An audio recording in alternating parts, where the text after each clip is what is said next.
بكم في فيديو جديد ووصفات جدادين.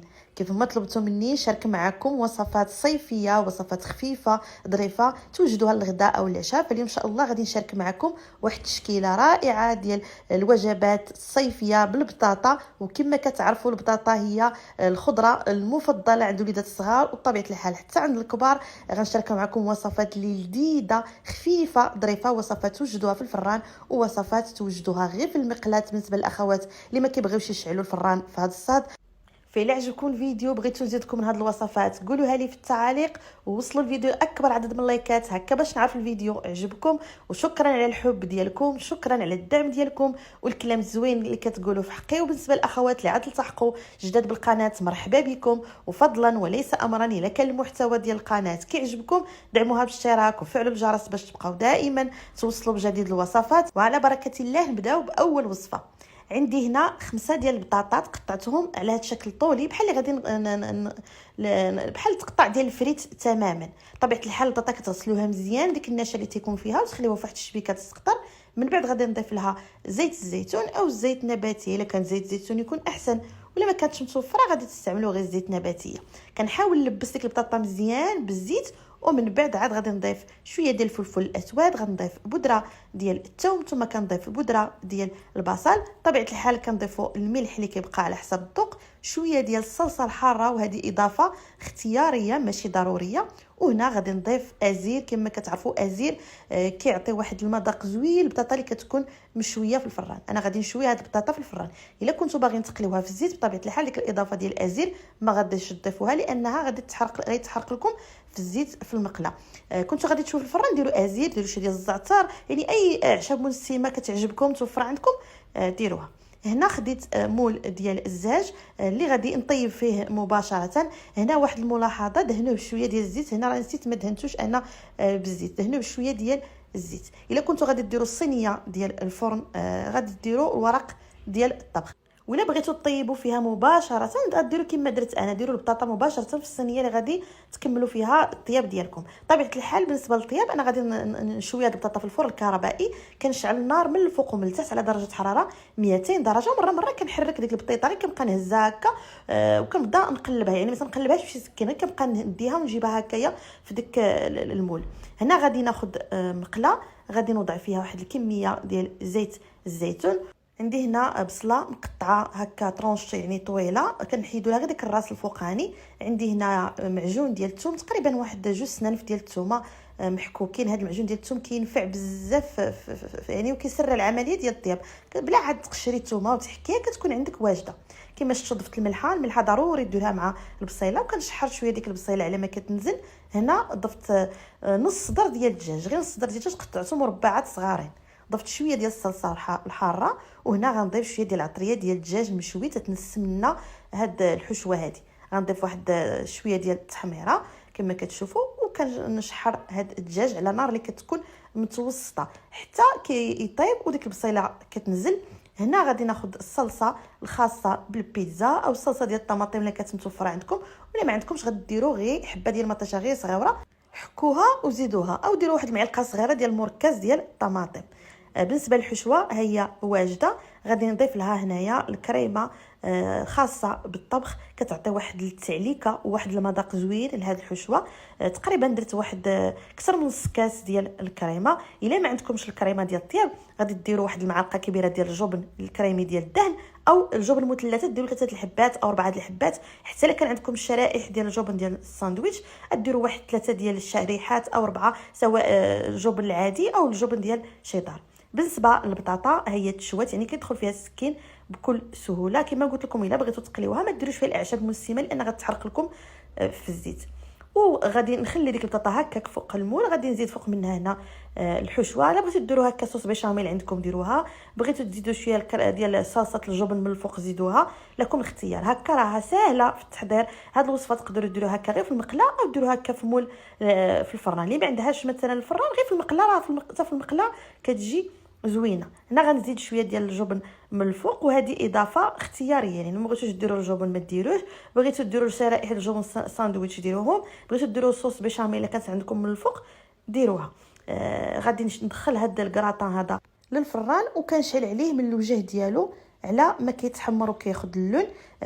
راه دغيا كيوجد، ما كياخذش وقت كثير في الطياب لان كل شيء طايب. هنا زينت بشويه ديال المعدنوس مجفف او قطعوا هكا طريفات ديال الفلفله الحمراء والخضراء والصفراء، خلطوهم وزينوا بهم فوق الجبن من قبل ما تدخلوا الفران. كيجي هذا الكراطان لذيذ وزوين بزاف. تقدروا ديروه بالقرعه والبطاطا، تقدروا ديروه بالبطاطا والدنجال، تقدروا ديروا البطاطا والدنجال والقرعه. انا تنعطيكم هي افكار وانتم تديروا على حساب شنو تيبغيو وليداتكم. انا عطيتكم اقتراحات بالبطاطا كما شفتوا ساهلين بساطين في المتناول كل شيء. تقدروا تستغناو على الصدر ديال الدجاج وديروا الطون، ديروا غير البصله وتزيدوا معاه شويه ديال الطون. في التالي تقدروا تزيدوا شويه ديال الفلافل. هذا الكراطان كيجي معلك ولذيذ وبنين. واهم حاجه انه وجبه للغداء او حتى العشاء الصيفيه بامتياز. تقدروا ديروا معكم هذه الوجبه هذه. لا كنت هكا غادي لابيسين غادي للبحر هكا، تقدروا ديروها في مولات فرديين هكا صغيرين كل واحد الكراطان ديالو. كيجي لذيذ بزاف بنين وكيجي معلك ما تشبعوش منه. نتمنى هذا الاقتراح ينال الاعجاب ديالكم وتجربوه. وندوزو لاقتراح اخر واللي هو عباره على واحد الوجبه غادي طيب غير في المقله، لان ماشي كلشي الاخوات كيبغيو يشعلوا الفران في هذا الصاد وماشي كلشي متوفر عندهم الفران. هنا غادي ناخذ مقله كنوضع فيها واحد الكميه ديال زيت الزيتون. كتبقى على حسب الذوق. هنا عندي حبه ديال البصله قطعتها بهذا الشكل هذا هكا على الشكل طولي، وكنحاولوا نفككوا ديك البصله كما كتشوفوا معايا. وغادي ناخذ هنا بطاطا مقطعها بهذا الشكل هذا شوف، وكتحاولوا ما امكن تقطعوها سمك واحد، ما تكونش وحده رقيقه وحده غليظه، لان ديك الرقيقه غادي طيب وتهرس والغليظه غتكون مازال ما طابتناش. كنضيف الملح ثم غادي نضيف واحد نص معلقه صغيره ديال الثومه، تقريبا واحد 2 فصوص 3 فصوص ديال الثومه، او حتى بغيتو تقطعوهم طريفات قطعوهم. كنحرك مزيان كما كتشوفوا معايا حتى كيتخلط كلشي ديك المليحه والثومه مع البطاطا والبصله. وغادي نخليهم يطيبوا على نار مهيله. كنقص النار على التالي باش كطيب لنا هذا. شوفوا معايا انا غنقص النار على التالي باش كطيب هذه البطاطا على خاطرها، يعني كنبقى كنحركها ساعه ساعه حتى كطيب وراه ما كتعطلش في الطياب. كل ما قطعتوا بطاطا سمك واحد راه كطيب في وقت واحد، ما تخليوهاش غليظه غتعطل لكم في الطياب. وما ترقوهاش فوق القياس لان غادي تهرس لكم.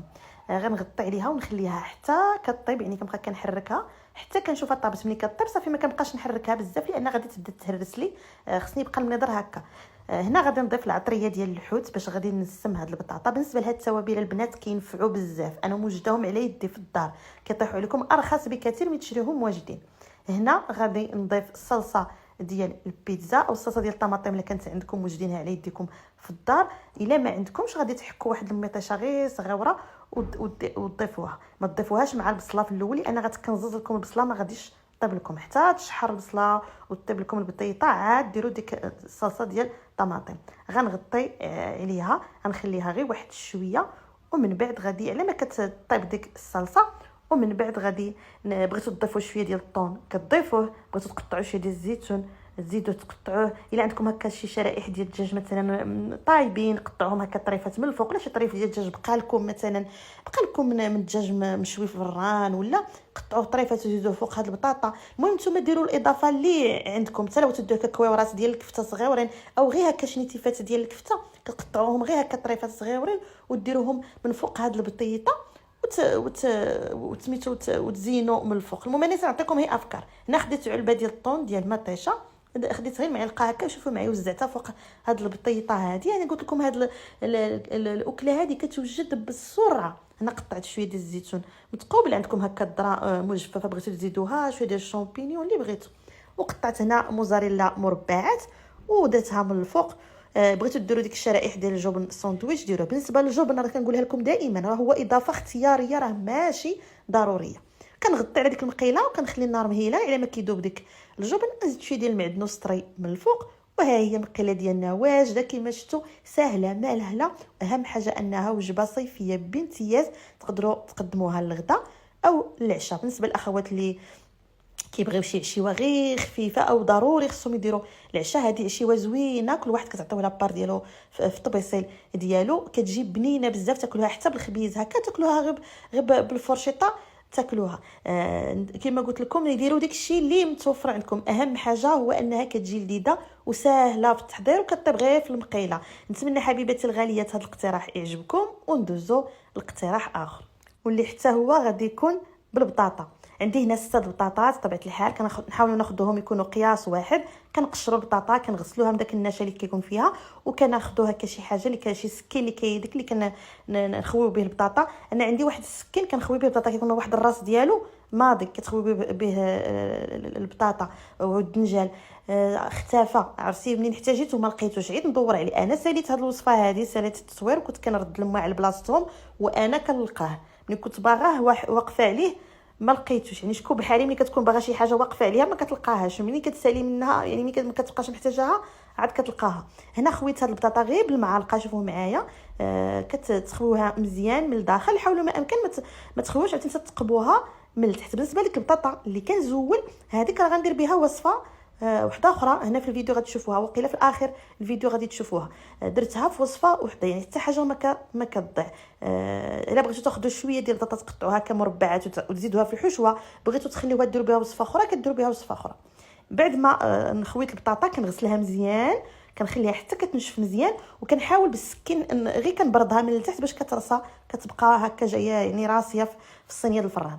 خليتها في ديك الصينيه الدائريه، ودرت هنا واحد شويه ديال زيت الزيتون في هاد الزلافه، شويه ديال الصلصه الحاره مليحه، شويه ديال الفلفل الاسود وشويه ديال بودره ديال الثوم. كنخلط مزيان وكندهن هاد البطيطه هادي كلها. كما غادي تشوفوا معايا كناخذ هكا واحد الفرشات وكندهنها كلها، كندور عليها كندهنها. بغيتو ديروا شويه ديال الاعشاب منسمه ديروها، المهم بغيتو ديروا شويه ديال العطريه ديال الحوت او ديال الشاورما او باش تنسموا ديك البطيطه. المهم نتوما نسموها بشنو بغيتو نتوما، غير دهنوها كلها من الفوق يعني من البرا ومن الداخل، وكتدخلوها الفران كتشوى على درجه حراره 200 درجه. كتشعلوا النار من الفوق ومن التحت. يعني درتها في الفرن الكهربائي. الا كان عندكم غير الفرن الغازي كتشعلوا على البطاطا يعني من التحت حتى العافيه، من التحت حتى كتحسوا بها طابت كيدخل فيها السكين، وكتهبطوها غير شي شويه هكايا غير كتدهملوا الوجه ديالها وعاد كتعمروها. دابا دخلتها الفران، غادي ناخذ هنا مقله وضعت فيها زيت الزيتون، وغنوضع فيها تقريبا هكا تكون واحد البصيله صغيره مشلضه، شويه ديال الملحه والثومه، واحد شويه ديال الثومه تقريبا واحد 2 صوص او فص كبير ديال الثومه محكوك. وغادي نشحر هاد البصيله هادي. ضروري بصيله ديروا لها المليحه في الاول ضروري باش كتجيكم الماكله بنينه. من بعد ما كتشحر ديك البصيله وكتنزل، غادي نضيف هنا نص صدر ديال الدجاج قطعته مربعات صغيورين. خديت غير نص صدر، يعني نص صدر خدمت فيه الوصفه الاولى ونص صدر خدمت فيه الوصفه الثانيه. انا كنشري الدجاج هكا شويه كبير، يعني تقريبا 2 كيلو 300 غرام في الدجاجه باش كيجيني صدر ديال الدجاج كبير. هنا ضفت العطريه المكسيكيه هي اللي نسمت بها، كتعطي واحد المذاق زوين. بالنسبه لهاد العطريه البنات اللي متبعيني وقدامين معايا راهم تبارك الله كلهم كيوجدوا دابا هاد العطريه في الدار، وهاد التحضيرات ديال الثومه، المعجون ديال الفلفل الحلو، المعجون ديال هذا الصلصه ديال الطماطم الجاهزه. اما البنات اللي عاد التحقوا جدادين، الا بغيتوا تلقاو بغيتوا الفيديو يعني تشوفوا فيه العطريه والتحضيرات الاوليه، غادي تلقاو الروابط 2 فيديوهات في صندوق الوصف. من بعد ما طاب الصدر ديال الدجاج زدت واحد نص فلفله خضراء مقطعه رقيقه، وواحد نص علبه ديال الشامبينيو المعلب بطبيعه الحال بعد ما كتصفيوه من الماء مزيان. بالنسبه للفلفله اللي كانت عندكم حتى الحمراء ديروها، انا كانت عندي غير الخضراء صراحه قطعتها مربعات صغيره، درت غير واحد الفليفله يعني ما كثرتش منها بزاف. بعد ما كطيب الحشوه نجبد البطاطا من الفران بطبيعه الحال بعد ما كتشوى كنقلبوها ضروري بالسكين، يعني راه هي دغيا كتشوى راه ما كتعطلش في الفران، غير شعلوا لها العافيه من الفوق ومن التحت. طيبتوها في الفرن الكهربائي ومن واحد الحشوه مازالت سخونه صافي تبدا نعمر ديك البطيطه. كندير في الاول شويه ديال الجبن، الا عندكم صلصه الجبن ديروا شي هكا نص معلقه صغيره، الا عندكم هذا صوص بيشاميل حتى يديروا واحد نص معلقه صغيره في البطيطه او معلقه ما تعمروهاش صغيره. ومن بعد عاد غير باش تتعلك لكم ديك الحشوه، او ضيفوا في الحشوه الصلصه ديال الجبن، او ضيفوا جبن مثلثات في الحشوه وهي مازال سخونه باش كتجيكم فيها ديك التعليكه، وكتعمروا البطيطه ديالكم. ومن بعد غادي ندير فوق منها نزينها، عاد كنزينها بالجبن. هنا خديت الصلصه الخاصه بالبيتزا، زدتها شويه ديال الماء، درت لها شويه ديال المليحه وشويه ديال الفلفل الاسود وشويه ديال بودره الثوم، خلطت مزيان وضفتها هنا البطاطا باش ما كتيبسناش في الفران وتقصح. وغادي نضيف هنا الجبن من الفوق. الا بغيتو ديروا قلت لك صوص بشاميل عندكم من الفوق ديروا فوق من ديك الحشوه، او ديروا هكا شرائح ديال الجبن ساندويتش، كل البطيطه ديروا فوق منها شريحه ديال الجبن، وكتدخلوا هاد الصينيه للفرن ديالكم غير على ما كيذوب هاد الجبن من الفوق. دغيا كطيب كما شفتوا، سهله في التحضير، واهم حاجه انها كتجي لذيذه لذيذه لذيذه بزاف. وكما كتعرفوا الوليدات الصغار كيحماقوا على البطاطا، وراه حتى الكبار وكيبغيو التغيير، يعني ماشي دائما بطاطا فريت، كنوعوا مره تنديروا في الفران، مره تنديروها هكا طورتيه، كل مره المهم تنوعوا الوليدات الصغار ديالنا، كنوعوا لهم في الشكل وكنوعوا لهم حتى في المذاق. نتمنى حبيباتي الغاليات هذا الاقتراح ديال البطاطا ينال الاعجاب ديالكم. تقدروا ديروه بالبطاطا، تقدروا ديروه بالدنجال، وتقدروا ديروه بديك القرعه القناويه اللي كتكون مكركبه، حتى هي كتجي رائعه. معمره كتجي بنينه بزاف، وهي كتجي معمره، كتجي احسن اما في معمره ولا في الكسكسو، هي من غيرهم ما كتجيش زوينه. اما تعمروها من الداخل او ديروها في الكسكسو، ديك القرعه القناويه اللي كتكون مكركبه. حتى هكا اللي كانت عندكم القرعه ديك الحرشه كانت كبيره شويه، كتقسموا القرعه على جوج وكتخويوها من الداخل ديك الزريعه وتتعمروها حتى هي كتجي غزاله. وخلاص ديك الدنجه اللي كيكون هكاك، داك اللي كيكون طيبز وغليظ هذاك، كتقطعوا له غير ديك الفوقاني وكتخويوه حتى هو وكتعمروه، راه كيجي رائع. هاد الخضره معمره كتجي زوينه. بغيتو ديروها في صينيه ديروها، او بغيتو ديروها في الكوكوط يعني، او في الطنجره ديال الضغط تقفلوا عليها، غير نقصوا لها العافيه على التالي، راها كتجي رائعه. ما تحتاجوش ديروا لا ما لا والو، غير الصلصه وتنقصوا لها العافيه على التالي، كتجي ممتازه. نتمنى حبيباتي الغاليه هذا الاقتراح يعجبكم، وندوزوا لاقتراح اخر. غادي ناخذ مقله وكنوضع فيها واحد المعلقه ديال الزبده، سواء ديال الاكل او ديال العلبه اللي متوفر عندكم واللي كيعجبكم. وهي الا كانت الاكل الزبده الحيوانيه يكون احسن. غنضيف شويه ديال زيت الزيتون، والكميه ديال زيت الزيتون كتبقى على حسب الذوق ديالكم. كندوب شويه ديك الزبيده، وغادي نضيف هنا تقريبا واحد نص معلقه صغيره، تكون او اكثر من نص معلقه صغيره ديال الثومه، او شي 3 فصوص ديال الثومه محكوكين. كناخذ نضيف الملحه وتنحاول نفكك ديك المعجون ديال الثوم. وهنا غادي نضيف بصله متوسطه مقطعه طرونش، يعني كنقطعوها هكا طويله. من بعد غادي نضيف هنايا ديك البطاطا اللي حيدت من ديك البطاطا المعمره. ما كنرميو حتى شي حاجه، كنغسلها مزيان ديك النشا اللي كيكون فيها، ولا كان شي طريف هكا كبير كنقطعو باش يكونوا قياس واحد، وكنديرها هنا فوق هاد البصيله، وكنبقى كنحرك فيها على نار اللي كتكون مهيله، كنغطي عليها وكنخليها كطيب على خطرها. هنا غادي نسمها بشويه ديال الفلفل الاسود، وغادي نخلط مزيان كما قلت لكم. غنغطي عليها وكنخليها في ديك الزويته كطيب، يعني احسن ما تسلقوها هكا كتجي غزاله. انا غنشارك معكم الطورتيه الاسبانيه يعني بانجح طريقه كيفاش تجيكم بنينه وتجيكم لذيذه. كنخليها هكا كما قلت لكم على نار مهيله، وكنبقى كنحرك فيها حتى كطيب لنا ديك البطاطا. كنبداو نحسوا بديك البطاطا بدات كتحمر وكتعجن، يعني خصها ضروري تحمر وضروري طيب مزيان. يعني بحال الا بغيتو مثلا تمعسوها بشي فرشيطه كتمعس لكم بكل سهوله، ولكن واخا هكاك حنا كنخليوها باينه واحد شويه، غير هي خصها تحمر مزيان كما كتشوفوا وطيب مزيان، وكتشرب ديك الزويته ديالها باش كتجي بنينه. ما تسلقوش البطاطا وما تقليوش البطاطا بهذه الطريقه، راه غادي تجيكم زوينه بزاف. غير ديك البطاطا مثلا لما كانش عندكم بحال هذه انا اللي شاطلي، كتقطعوها غير طريفات هكا شرائح رقاقين، وكتبقاو هكا كتحركوها مع ديك البصيله حتى كطيب وكتحمر اللون ديالها. ضروري يتحمر ديك اللون ديالها باش كيجيكم المذاق ديالها زوين. دابا غادي نطفي عليها، راها واجده. غنخليها حتى كتبرد واحد شويه، ومن بعد غادي ناخذ واحد الجبانه غادي نوضع فيها 3 ديال البيضات. بالنسبه لهذا البيض هذا خرج لي هذا البلاطو د البيض كله فيه 2 محاح، يعني واخا الحجم ديال البيضه بحال الحجم عادي، يعني ماشي داك البيض اللي كيكون كبير كيكون معروف فيه 2 محاح. هذا واخا الحجم ديالو عادي خرج لي فيه 2 محاح. كنضيف الملح، الفلفل الاسود، بودره ديال الثوم، بودره ديال البصل، وكنطرب مزيان هذا البيض هذا كما كتشوفوا معايا. انا دابا هذا حيت البيض فيه 2 محاح درت غير 3، ولكن الا كان عندكم ديروا 4 ديال البيضات ولا على حسب كميه البطاطا اللي درتو. هنا غادي نوضع هاد البطاطا هنا مع هاد البيض. البطاطا خليوها حتى تبرد، من الاحسن تتبرد وعاد ضيفوها. كنخلط مزيان كلشي، وغادي ناخذ نفس المقله اللي مثلا طيبتو فيها البطاطا اللي كانت ثقيله ما كتلصقش، او خذوا مقله اخرى غير تكون ثقيله وتكون يعني ما كتلصقش. دهنتها هنا بشويه ديال الزبيده، وغادي نضيف ليها هذا الخليط هذا. كنحاول نقادو مزيان بداك السباتول، وغادي نغطي على هاد المقيله وكنخليها طيب على نار مهيله حتى كنحس بديك البطاطا بدات كطيب من الفوق وتقصح، عاد كنقلبها الجهه الاخرى. يعني بمجرد ما كتشوفوها بدات كتجمع مع الجوانب، كتحاولوا تاكدوا بان حتى حاجه ما لاصقه، كلشي في امان الله وحفظه.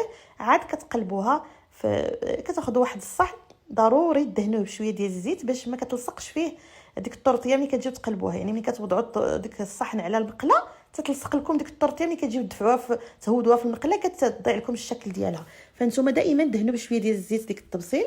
وبالنسبه مثلا بحال دابا مثلا انا واحد طريف زال لي من ديك الطورطيه، انا غادي نولي نسوديه، غادي نولي نلصقو وصافي.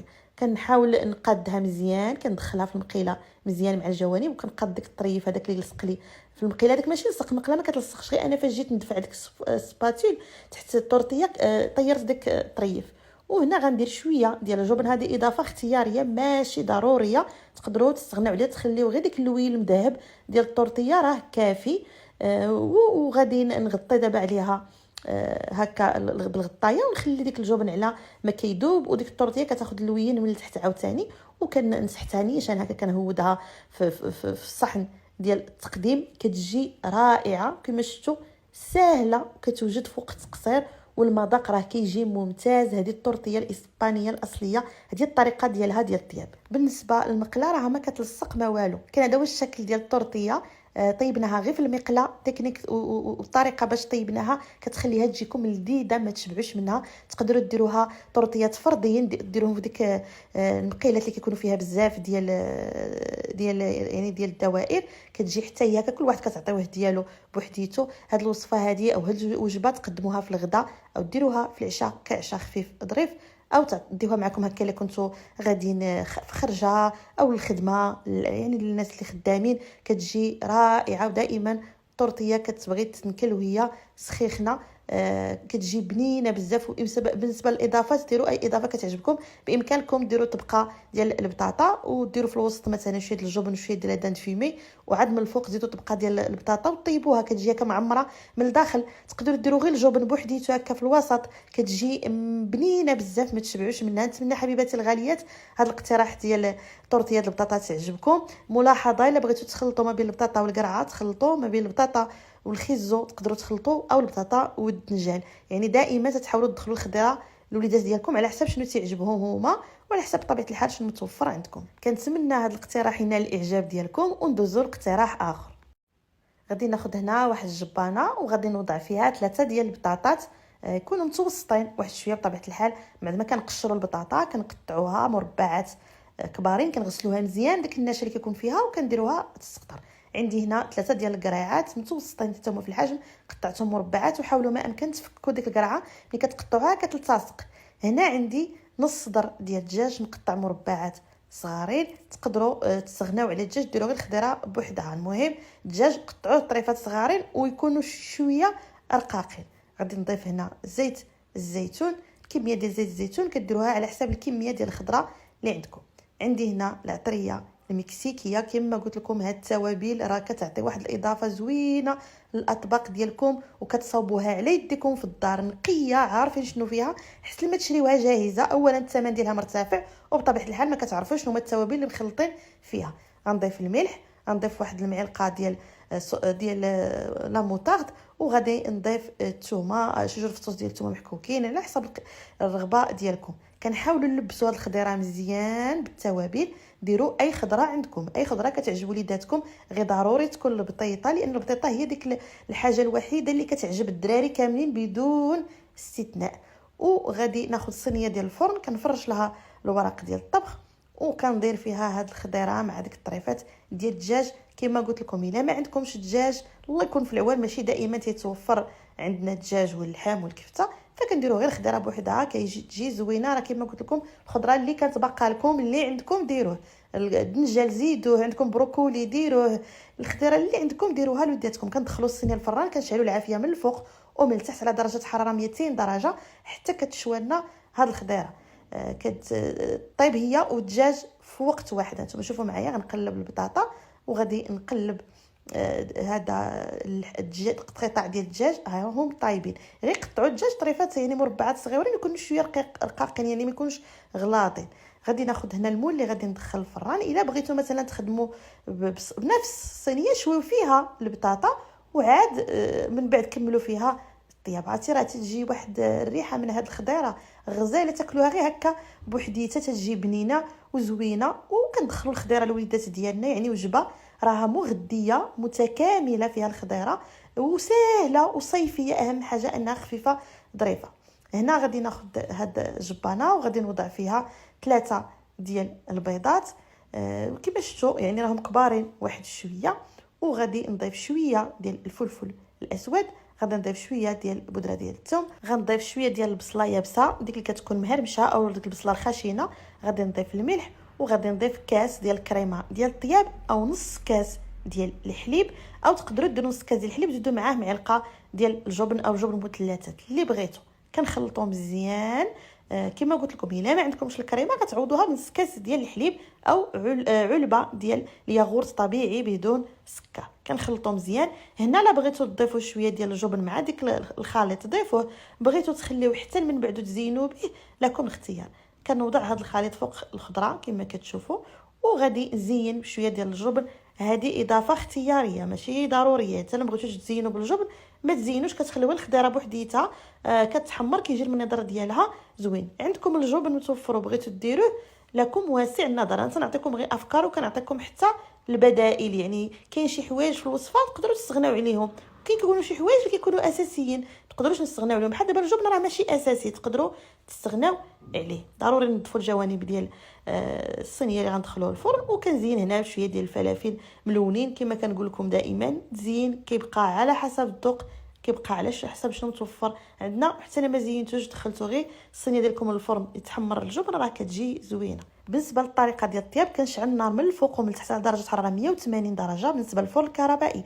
بالنسبه للفرن الغازي كتشعلو من التحت حتى كيطيب هذا الكراطه، وعاد كتهبطوا الصينيه لتحت وتشعلوا عليها من الوجه ديالها على ما كيتحمر الجبن. وها هو الكراطان ديالكم واجد، كيجي رائع لذيذ ما تشبعوش منه. شوفوا اللوين ديالو كيشهي. وجبه صيفيه بامتياز، خفيفه ظريفه، واهم حاجه انها مغذيه غنيه بالخضر وكيبغيوها الصغار والكبار. نتمنى حبيباتي الغاليات هذا الاقتراح ينال الاعجاب ديالكم وتجربوه، راه ساهل ولذيذ بزاف. وندوزو الاقتراح اخر اللي حتى هو غيكون ساهل وغادي يعجب الصغار والكبار. اول حاجه غادي ناخذ شي جبانه وغادي نوضع فيها زيت الزيتون، يعني كميه كتبقى على حسب الكميه ديال البطاطا. عندي هنا العطريه ديال الدجاج مشوي، اي عطريه كتعجبكم ديروها. انا تندير هاد العطريات لانهم تينسموا وتيبننوا الخضيره. غادي نضيف شويه ديال الملحه وكنضيف ازير كنحكو كما بين يدي. تقدروا تزيدوا حتى الزعتر الا كان عندكم تقدروا تزيدوا. المهم ديروا الاعشاب المسمه اللي كتعجبكم نتوما ديروها. كنخلط مزيان ومن بعد غادي نضيف هنا البطاطا. عندي واحد 4 الحبات البطاطا غير متوسطين في الحجم، حاولوا ما امكن يكونوا قياس واحد. قطعتهم على شكل طولي كما كتشوفوا معايا. الا بغيتوا ديروا الدنجال ديروه حتى هو كتاخذوا الدنجال قياس واحد. بغيتوا ديروا القرعه حتى هي كتجي زوينه. كنخلط مزيان هاد البطاطا حتى كتلبس مزيان بهاد الماغيناد هادي. كناخذ الصينيه ديال الفرن وكنفرش لها واحد الورق ديال الطبخ وكنست فيها هاد البطيطه كما كتشوفوا. من بعد عاد كندخلها الفران كنشعل عليها من الفوق ومن التحت حتى كتشوى لنا هاد البطاطا هادي. وعاد كنكملوا يعني التحضير ديال هذا الطبق هذا. من بعد غادي ناخذ هنا مقله وضعت فيها زيت الزيتون، وضعت فيها واحد الحبه ديال البصله اللي تتكون كبيره واحد شويه غير مشلضه رقيقه. ثم غادي نضيف معجون ديال الثوم او شي 3 فصوص ديال الثوم محكوكين مليحه. وكنشحر هاد البصيله واحد شويه، ضروري كتشحروها واحد شويه على ما كتنزل ديك البصيله. غير كتشوفوها بدات كتنزل بدات كترخى غادي نضيف الكفته. عندي هنا كفته ديال البقري او الكفته ديال الديك الرومي او الصدر ديال الدجاج حتى هو هكا قطعوه مربعات صغيورين او قطعوا ديك القطعه اللي كنقطعوا بها ربيعه كنرققوه مزيان حتى هو ضيفوه اللي متوفر عندكم ضيفوه. غادي نضيف هنا العطريه ديال الكفته وغادي نضيف التحميره وكنحاول يعني نفرتت ديك الكفته مزيان. انا كانت عندي في المجمد يعني يلاه بدات كتديكونجولا كنفرتتوها مزيان. كنحاولوا نفرتتوها مزيان غرضنا بها تجينا هكا مفككه ما تبقاش مجموعه. من بعد ما كتفرتت لنا ديك الكفته غادي نضيف فوق منها الصلصه ديك الجاهزه اللي خاصه بالبيتزا، تقريبا واحد نص زلافه ديال الصلصه او حكوا 2 مطيشات اللي يكونوا الصغيورين يكونوا طايبين مزيان حمر مزيان، حكوهم ضيفوهم حتى هما باش تجيكم هاد الحشوه هذه تجيكم هكا معلكه وتجي بنينه. ما كنخليوهاش طيب بزاف لان الكفته ما كتبغيش طيب بزاف.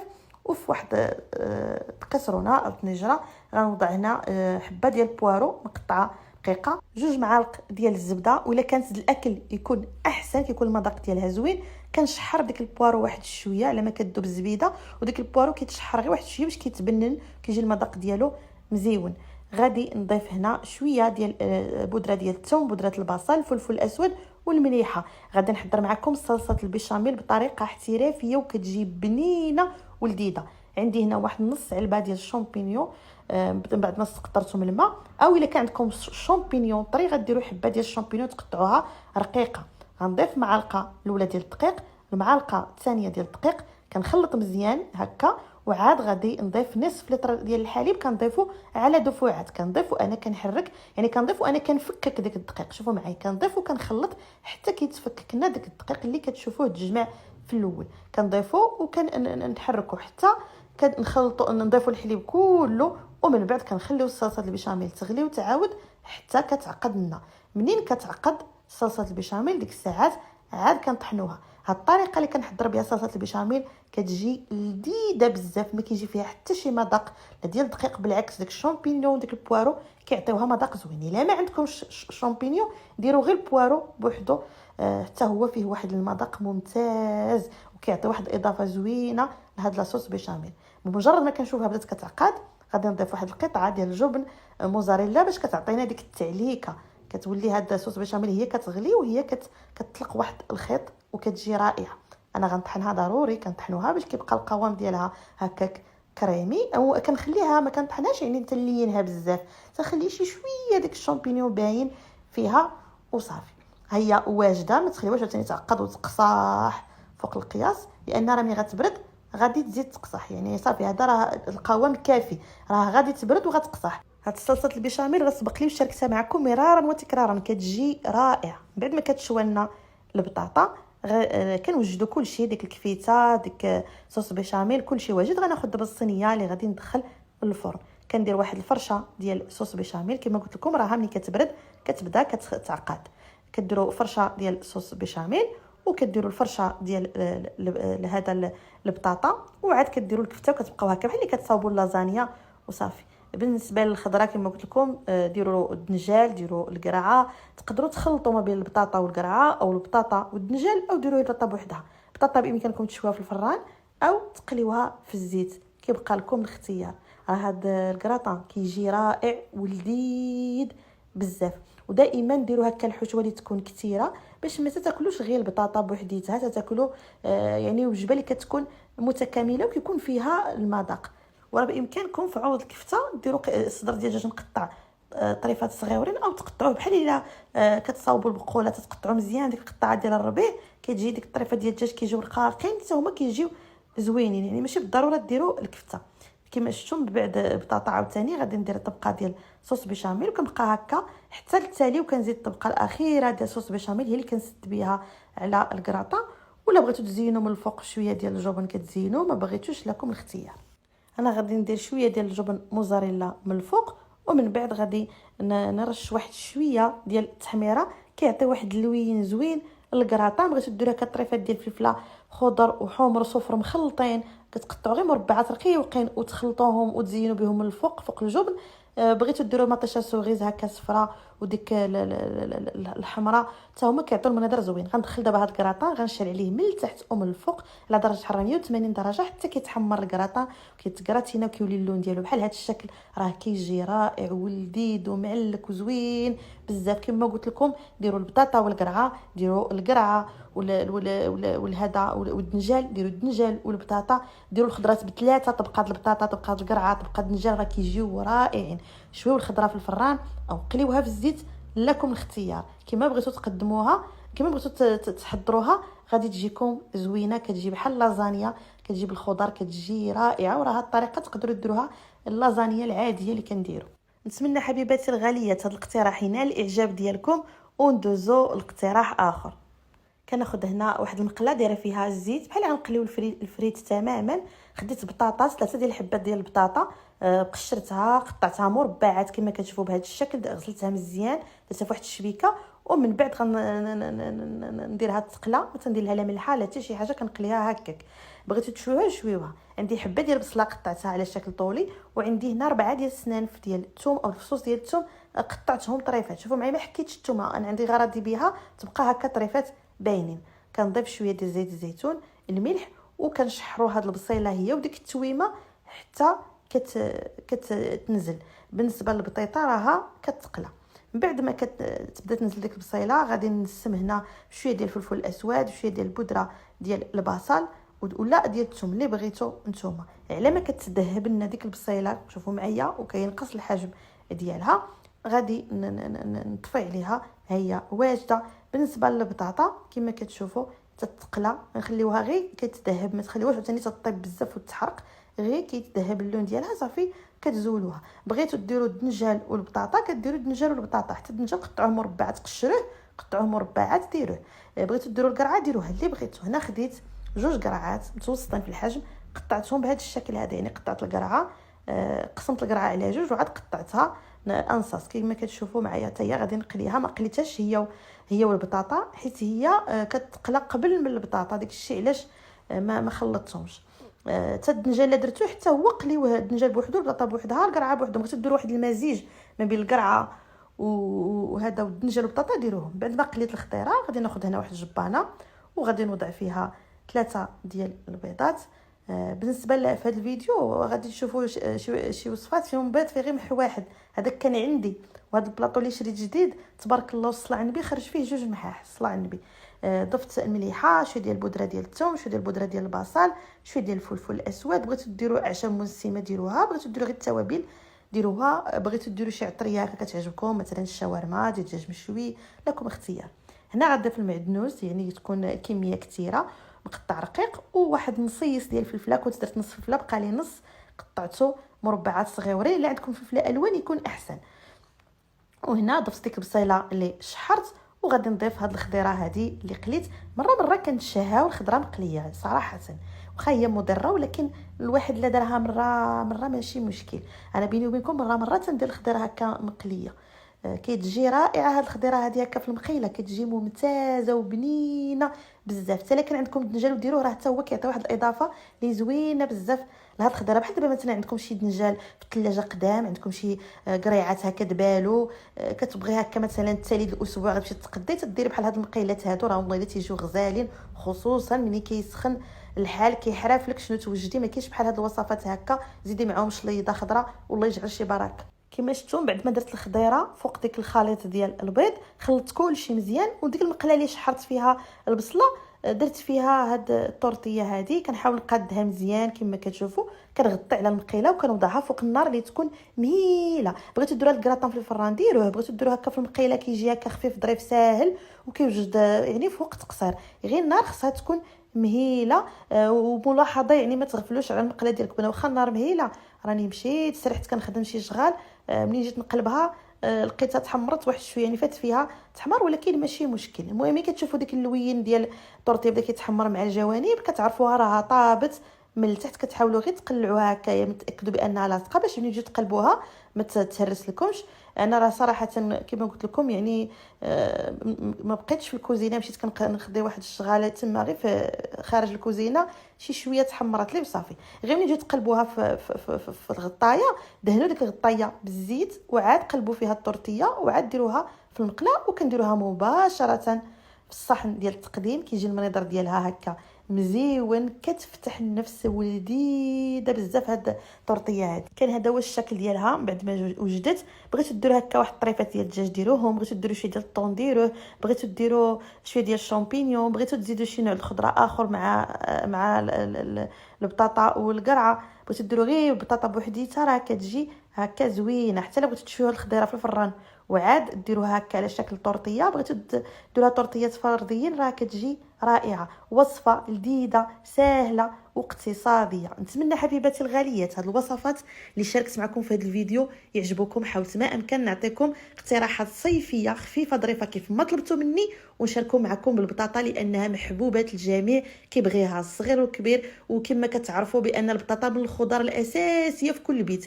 عندنا بطاطا والبصله ومطيشه، هادو ضروري يكونوا عندنا في الكوزينه، يعني حتى ملي كتحرف لك شنو طيبي هاد الاساسيات خصهم يكونوا عندك. نتمنى حبيباتي الغاليات هذا الاقتراح يعجبكم وتجربوه. شكرا لحسن المتابعه ديالكم، شكرا للتعاليق الطيبه ديالكم، شكرا للدعم ديالكم والحب ديالكم اللي كنلبسوا في التعاليق. الا عجبكم الفيديو ما تنساوش اللايك، كثروا لي اللايكات هكا باش نعرف الفيديو عجبكم، والبارطاج مع الاهل والاصدقاء باش تعموا الفائده. والى اللقاء في فيديو قادم ووصفات اخرى بحول الله تعالى.